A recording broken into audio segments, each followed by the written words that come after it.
Just a short review of where we left off last time. We're in chapter 3. We're looking at modeling walls, pipes, and tubes for conduction heat transfer by resistances. And the three that we have come up with, first of all, for conduction resistance, for a plain wall, R equal L over Ka.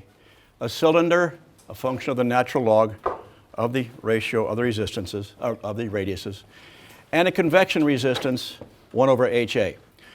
The units of all the resistances are in degrees C per watt. All right, I'm going to go back a bit, and this is somewhat similar to the first problem that I assigned for homework, so I want to make sure you understand that. This is a composite wall, which we modeled before by resistances, but this is a different kind of problem. Composite wall, materials A and B, temperature left T1, right T2, thicknesses L1 and L2. Let's say that the thermal conductivity of material A is twice that of B, similar to problem 1 on the homework. So let me go ahead and pass back the homework. Now, I know for steady state, no generation, that Q going through material A has to be the same as Q going through material B. If 100 watts goes through A, 100 watts goes through B. Okay, QA equal QB. The cross-sectional area for heat conduction for both materials A and B is the same cross-sectional area. Q double prime is Q divided by the area. So then I know also that the heat flux through material A equal the heat flux through material B. So I can plot those. Here's Q plotted as a function of the x distance from left-hand side. It's constant. QA equal QB. Yeah, it's constant. Here's the heat flux plotted through the two materials. It's constant. It's constant. But now I take the temperature variation through materials A and B. Q is equal to K, Q double prime is K dt dx, material A, equal heat flux material B, K dt dx, material B. Ka is a big number. Kb is a small number, but the two sides are equal. So if Ka is big, dt dx has to be small. If Kb is small, dt dx has to be large. So the slope of material through material A of temperature is small. Small. The slope through material B, big, because the product of K times dt dx must be the same for both materials A and B. I'll give you for instance. Let's say A was copper, B was insulation. We know the temperature difference in the copper, both sides of copper, is going to be really small because copper conducts heat so well. We know the difference in temperature across the insulation is going to be really big because insulation cuts down on heat transfer. Big difference in temperature, small difference in temperature. Both sides are linear because, why is it linear? The four conditions. We said it before, constant K, steady state, 1D, no generation. Okay, so that kind of fits in with your problem 1 that you did for homework. Now, let's do one more thing before we start today with some example problems. For a pipe or a tube, a cylindrical geometry, here's all the variables in there. The convection coefficients, the fluid temperatures, the radii, and of course there's a K material, the constant K. If I want to find Q, I take, let's say the inside temperature is hot, the outside temperature is cold. Hot temperature T infinity 1 minus cold temperature T infinity outside, divided by the sum of 3 resistances. Convection on the inside, convection on the outside, conduction through the tube or pipe. There's a shorthand notation for this in which we invent something called the UA product. The UA product. Let me put that down on the board there. So I'll define U first. Capital U is called the overall heat transfer coefficient.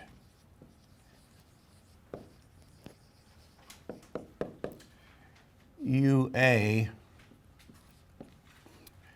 is called the UA product. It's a shorthand notation. Rather than write this big thing out, all we do is say, I'm going to invent something called U. And I'm going to express it like this. Okay? If that's true, this UA is 1 over all these 3 resistors. UA is 1 over the sum of the 3 resistances, comparing this to this. Now, I'll come back with this. I'm going to erase this right now. I'll come back in just a second to show you that, but let me just show you. There are the two, side by side. That defines the UA product. U is, no. That looks very similar. You say, well, why do we invent something like that? That's very similar to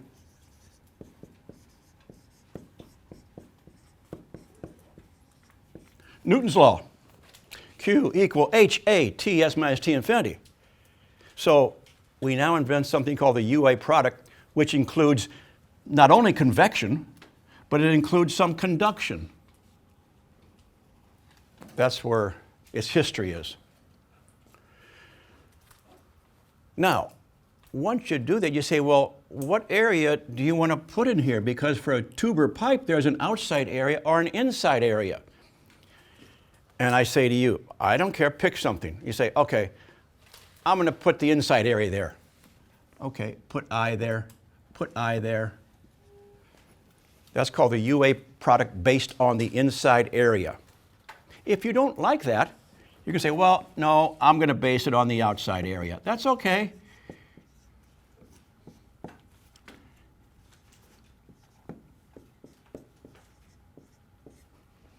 That's U based on the outside. There are different numbers, of course. U outside is different than U inside.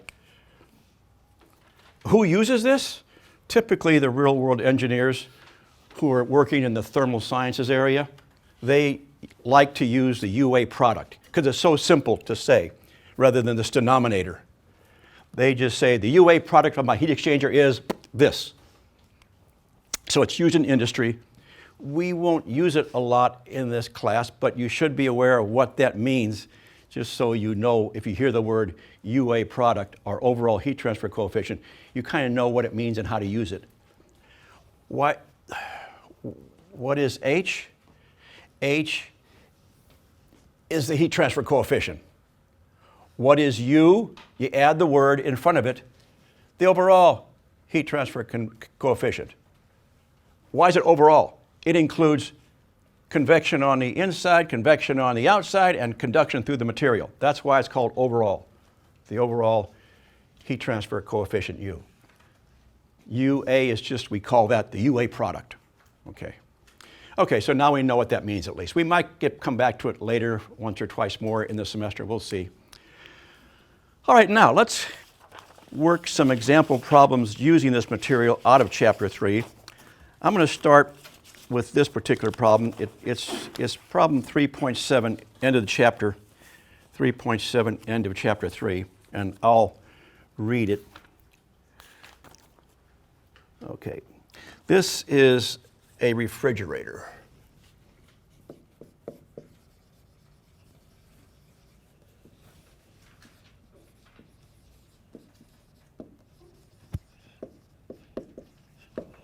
Okay. And I'm going to show that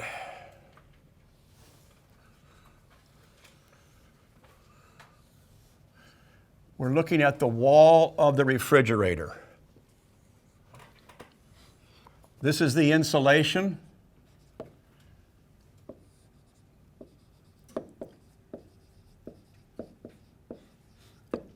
This is a steel panel.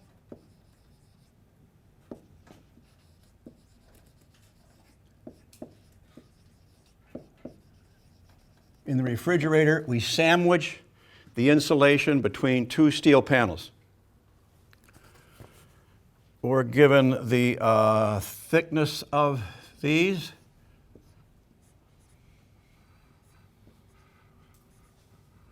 Insulation thickness, 50 millimeters.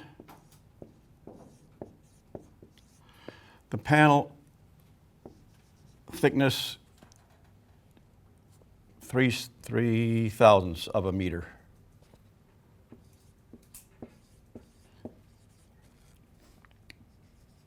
Both panels, same thickness. There is, of course, the inside the refrigerator, T infinity inside.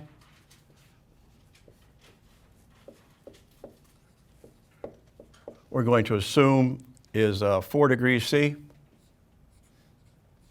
The convection coefficient on the inside is 5 watts per meter degree C.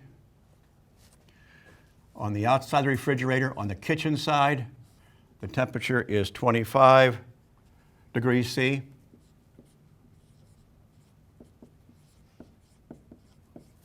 And the convection coefficient on the outside is the same as the inside, 5. Let's see what else. Okay. K, the thermal conductivity of the insulation is given.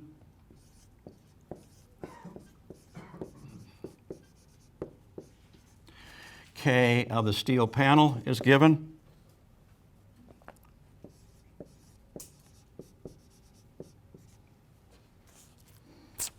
Okay, got it. I think that's all we know. Yeah. Okay. This is what he says, find the heat gain per unit surface area. Per unit surface area, double prime. Watts per square meter, that's what he wants. How much heat comes in from the kitchen into the inside of the refrigerator? The heat gain.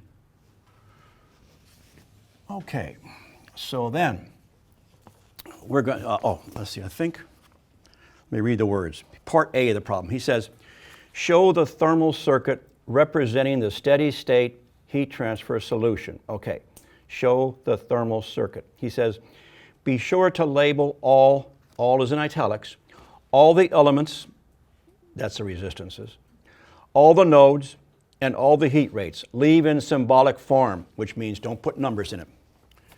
Okay, thermal circuit.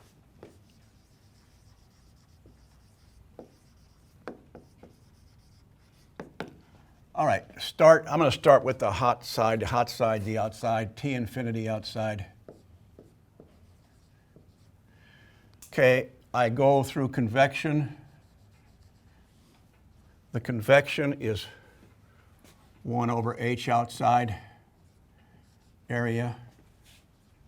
Then I go through conduction through a steel panel, L panel over K panel, A panel.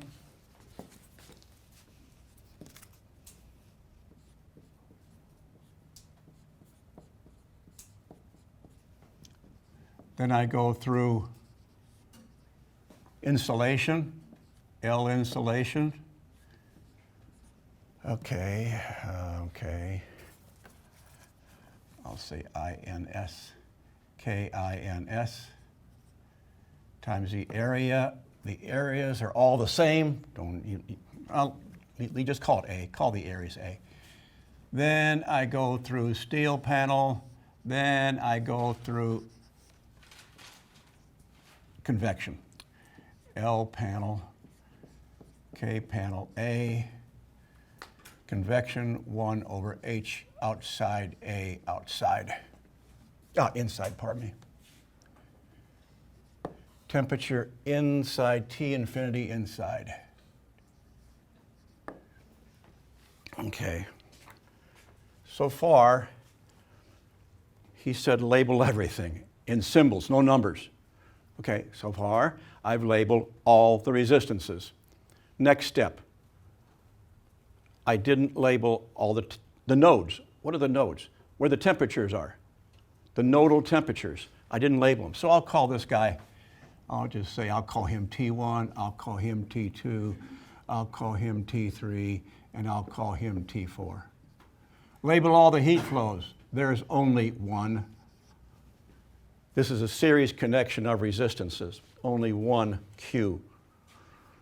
All right, done. Part A is done.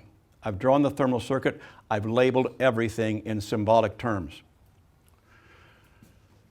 All right, so here is Q. Q equal hot temperature, T infinity in the kitchen, minus cold temperature inside the refrigerator, divided by the sum of the resistances between my two fingertips, 1 over HA.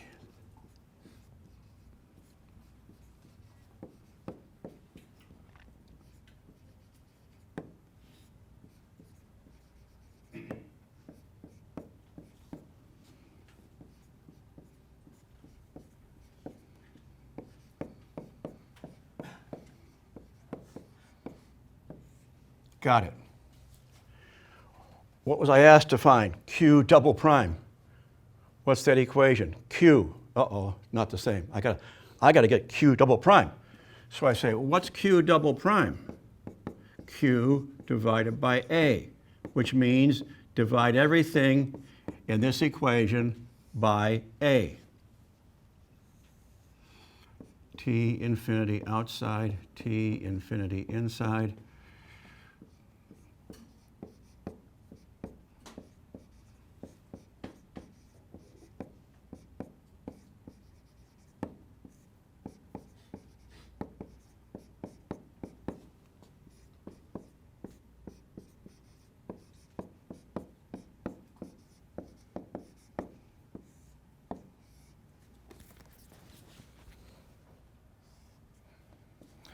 Okay, I did it. Now notice, A's cancel. Cancel, cancel, cancel, cancel, cancel, cancel. So now I have the final version, Q double prime equal T infinity naught minus T infinity I divided by 1 over H outside L panel, K panel, insulation, K insulation, panel again, and finally convection on the inside.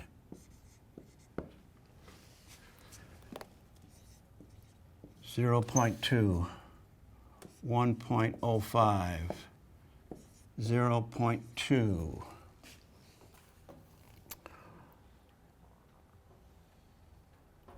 3 zeros, 4 zeros, and 4 zeros, and 5.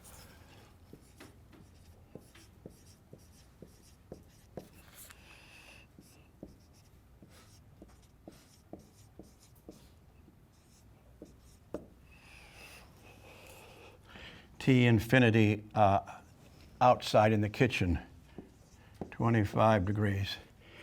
Inside the refrigerator, 4 degrees. So T infinity, numerator, 21. Denominator, that. Put the numbers in. Q double prime comes out to be 14.1 watts per square meter.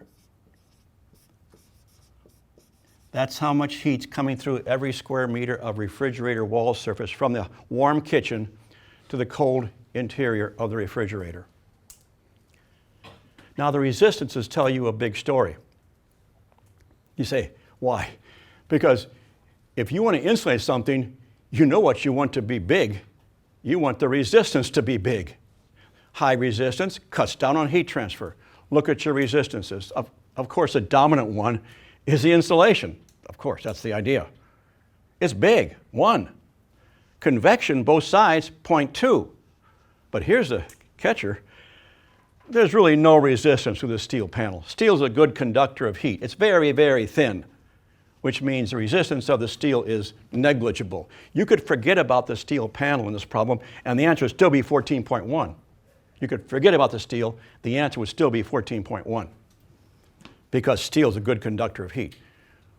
What are you trying to do? I'm trying to sandwich insulation between two steel panels. That's what I want to do. Okay, now, that's not all you could be asked for in this problem. I'll tell you the whole story. You could be asked for, find the heat flux. All right, Q double prime. Find the temperature of the inside of the refrigerator. Between the steel panel and the insulation. Steel panel insulation. Inside refrigerator. What are those temperatures? Okay, here's a hot temperature. Here, what's that temperature? There, T1. What's that temperature? There, T2, T3, T4. What if somebody asked what the temperature of the inside surface of the refrigerator? To get inside wall temperature.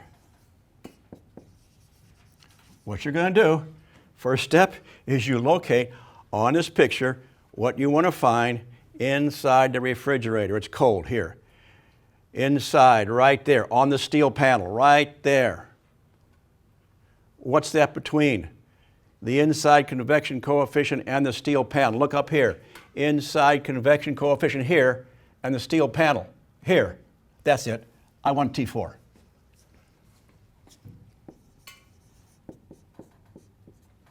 So connect this guy to that guy. All right, you can do this two ways. I know this guy, he's 25. I don't know him. I'll write Q equal this. No, that's too complicated. I'll go here. I know T infinity inside, 4 degrees. I'll write this one. But either way would work. Same answer. I'll do him. Hot temperature minus cold temperature. Q double prime.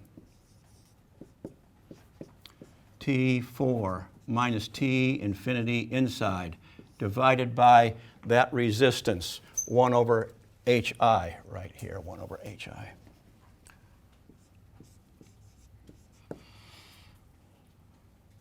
Gives T4 equal, I put that 14.1, of course, in there. T4, 6.82 degrees C.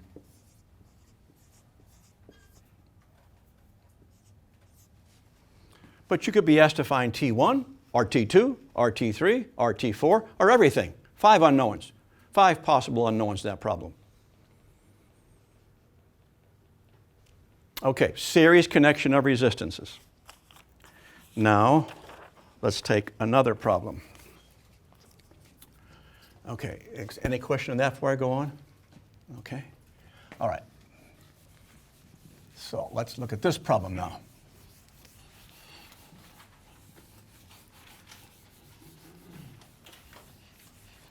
This is curing a transparent film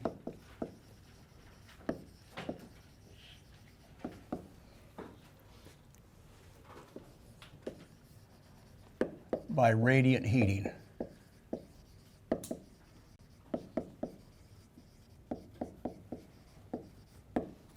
Okay, so we have a transparent film and we have a substrate it's going to be bonded to. So this is the film. This is a substrate.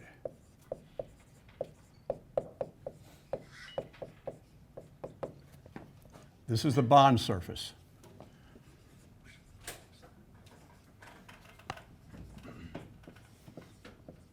The bottom of this we assume at ambient temperature 30 degrees C. Okay. The top of the film is exposed to convection heat transfer. H is 50.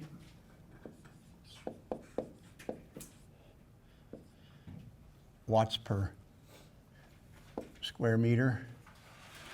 And we know T infinity it's air blowing over it. T infinity is 20 degrees C. The thicknesses.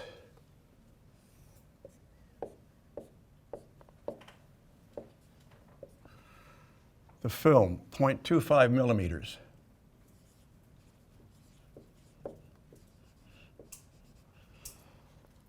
The substrate, 1 millimeter. K of the film and K of the substrate are both given.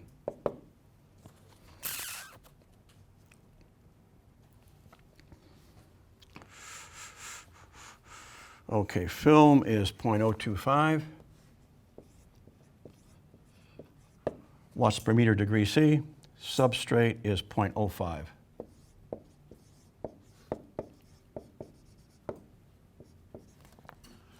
Okay.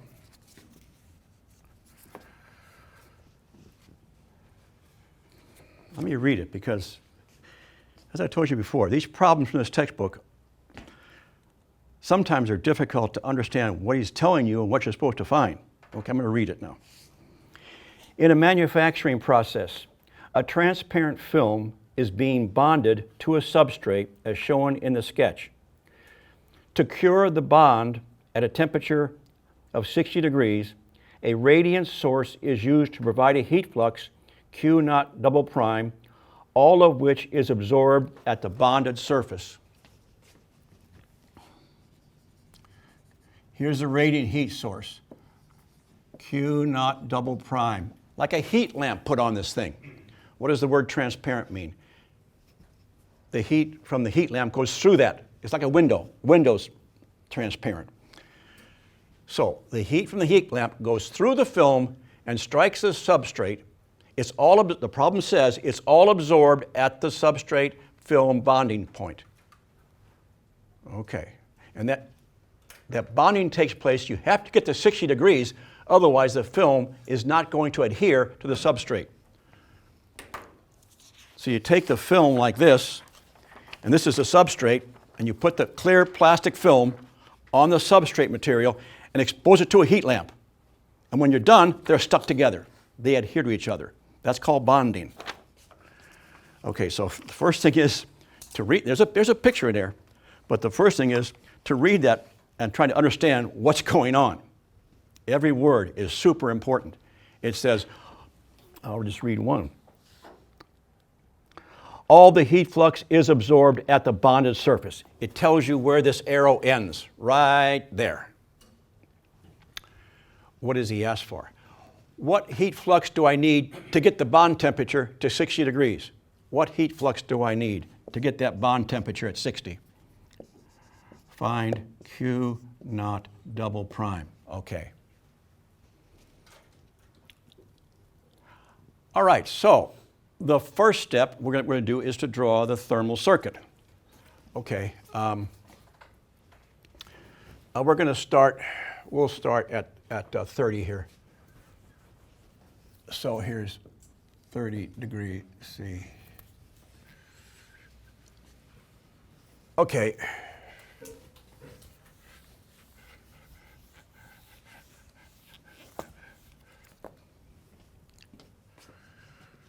We go through substrate. Here's our substrate. We go through the film. Here's our film. We go through convection. Here's convection. That's all. 3 resistors. Let's see. This is the bond, T bond. So I know the bond temperature is 60. I know the air temperature is 20.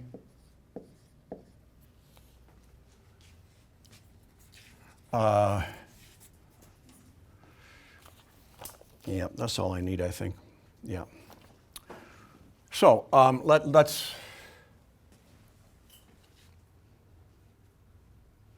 say, well, I don't see this Q in that picture. No, but you will. Where does Q come into that picture? My fingertip What's that between the film and the substrate? Okay, it comes in there. It comes in with a temperature 60, right there. There. So that's the first thing you got to do, which the picture helps you dramatically find out. Without that thermal circuit, I don't know, you could probably get it right, maybe. But the thermal circuit sure helps you see what's going on. It visualizes what's going on.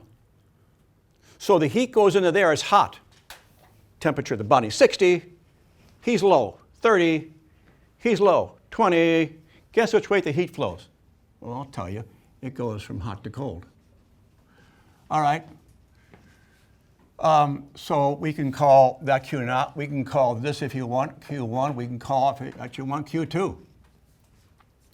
So the heat from the heat lamp comes into the bonding surface, and then it splits. Some goes down, some goes up to the air. That's what happens. So we write the equation. What comes into the bonding surface must equal what goes out of the bonding surface. Don't put double prime on yet. Q1 plus Q, I guess we can do that. We can go ahead. Let's put the double primes on there. Okay, Q1. Okay, hot temperature 60, cold temperature 30. Divide by the resistances between those two fingertips, R sub S. Okay, so our R sub S is L sub S over K sub S. Plus hot temperature 60, cold temperature 20. Divided by the sum of the resistances between my two fingertips, R film plus convection. I know all these guys. I know LS, KS, LS, KF. I know H. I know all those guys. Put them all in there. And I get 2833 watts per square meter.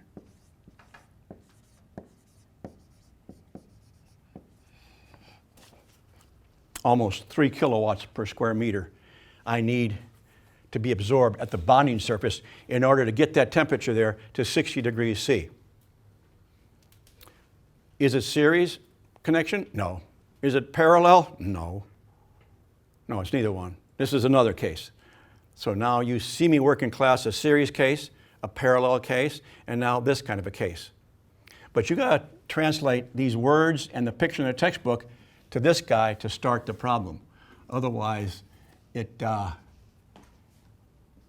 is hard to understand, obviously. Okay. Okay. Any questions on that guy then? Oh, and now, of course, if somebody says, oh, by the way, I want to know what the temperature is where that X is located. Okay, I can do that for you. Where's the X? Between the film resistance and the convection resistance. Film, convection, right there. There it is. Find that temperature right there.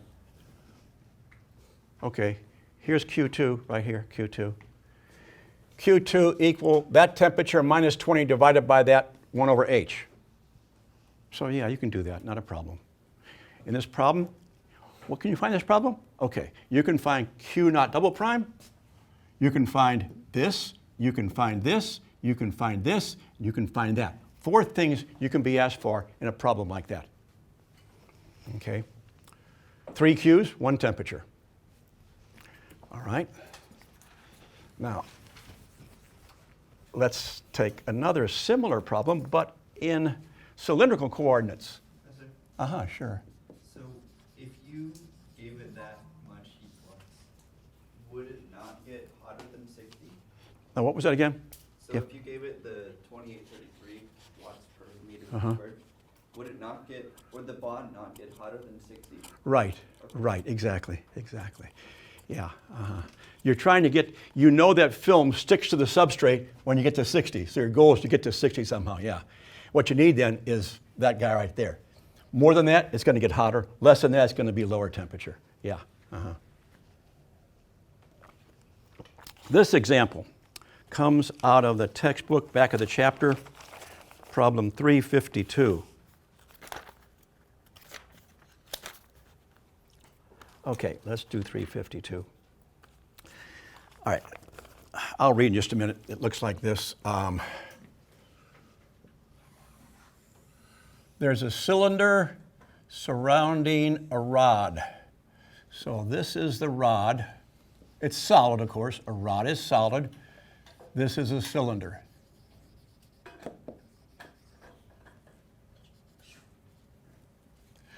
We have two radiuses. We have R2 and R1. This is material A, the rod. This is material B, the cylinder. We have convection on the outside to air at 15 degrees C, minus 15 degrees C, and the H is 50. Okay, let's see. So I'm going to kind of, just to make sure you understand, this is solid. And this is the cylinder. A solid rod like this pen, surrounded by a cylinder like my hand. But between the rod and the cylinder, we put a heater like this. We wrap a heater around here, then I put my hand around here. So here's the rod, here's the heater, here's the cylinder. That's the picture here. Rod, heater, cylinder. Okay, so there's a heater right here. Electrical heater. I'm going to read the problem in the way it's given in the textbook now. A thin, get the word thin, a thin electrical heater is inserted between a long circular rod and a concentric tube with the radiuses given. K's are given. Outer surface is subject to convection. Got it. T infinity and H. Okay. What electrical power per length of the cylinder is required to keep the surface temperature at 5 degrees C? He wants to keep this temperature 5 degrees C. What is heater puts out Q naught prime? Q naught prime. The key word was find the heater output per length of cylinder. That's Q prime, watts per meter. He wants watts per meter. Okay, so I think, well, I'll do it over here. So first of all, understanding the problem. Okay, we talked about that. So I'm going to show, okay, here. This is material A, which is the rod. Resistance of the rod. Resistance of the cylinder.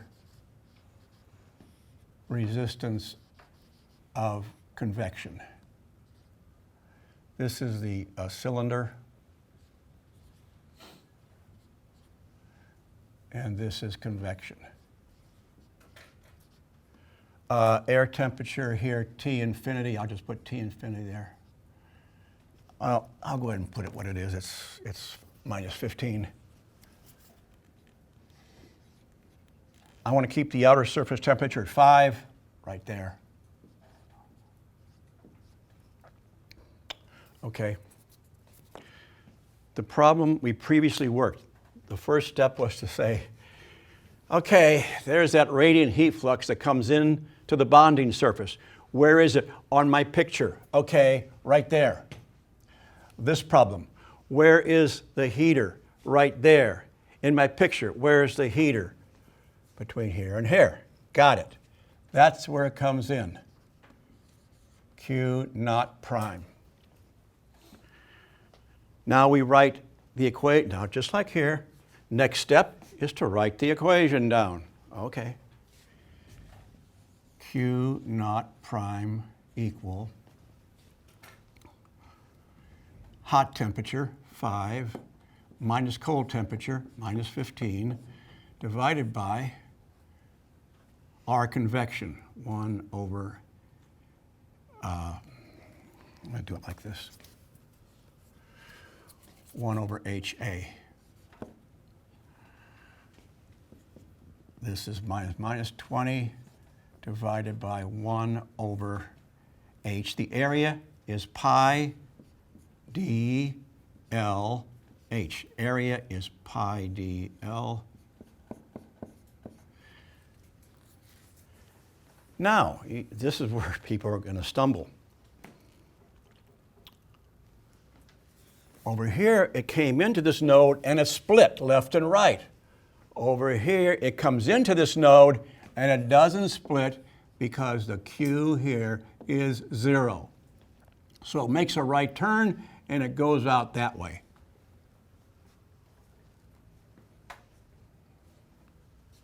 It's a series problem. All the heat goes through 2 resistors in series, R cylinder plus R convection. Okay, now why is that? Okay. If I have that heater turned on, it's putting out so many watts per meter, the heat that comes from the heater, where does it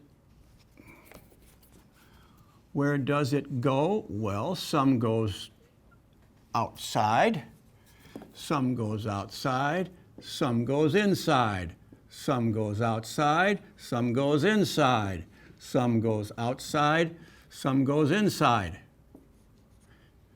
The heat that goes inside, do you think it's going to get the rod hotter and hotter with time? Well, it sounds like it. No, that's illegal. The problem said steady state. The problem said steady state. If it's steady state, there can't be any heat going inside the rod. Otherwise, it would get hotter and hotter. So, the conclusion is, I guess no heat goes in the rod. Right. All the heat from the heater goes out to the air. All the heat from the heater goes out to the air. No heat goes into the middle of the rod. Why? Because it can't get out. It can't escape. And that wouldn't be a steady state problem. That would not be a steady state problem. So, yeah, this is a tricky little problem. Tricky little problem. That's why I'm spending time in class on it. It looks like this guy, but it's really, really different than this guy. Now, why didn't I say Q is equal to this temperature minus... I don't know that temperature, and I don't know Q. One equation, 2 unknowns. I don't like that. I want 1 equation, 1 unknown. So what do? I pick the 2 temperatures I know, and then I say the heat that comes in here is equal to hot temperature minus the cold temperature divided by that resistance. That's what that says. That's Q naught. I don't want Q naught. I want Q naught prime, which is equal to Q naught divided by L. So divide this by L.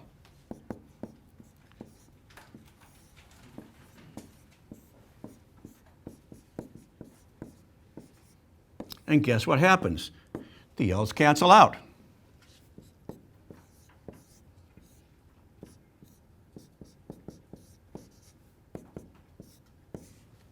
And when I do that, I end up with 250 watts per meter.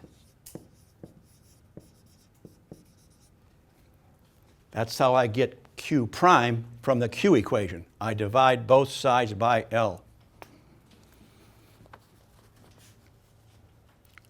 So if I want to find, let's say, well, what's the heater temperature? I'm worried about the heater getting too hot and then failing.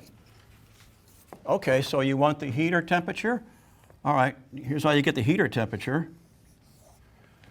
To get T heater, what do? Oh, I write this equation. Q naught prime equal, from where to where? T heater minus a minus 15.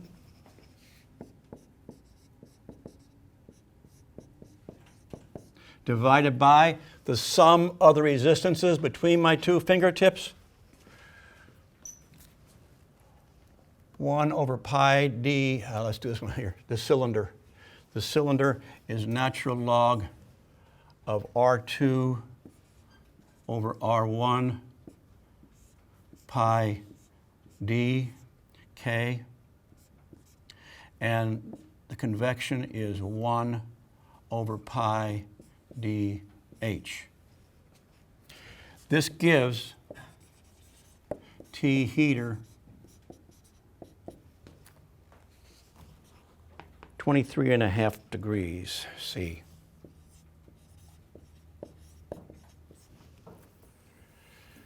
So now I've found two things. I found Q prime from the electric heater, and I found the temperature of the electric heater that way.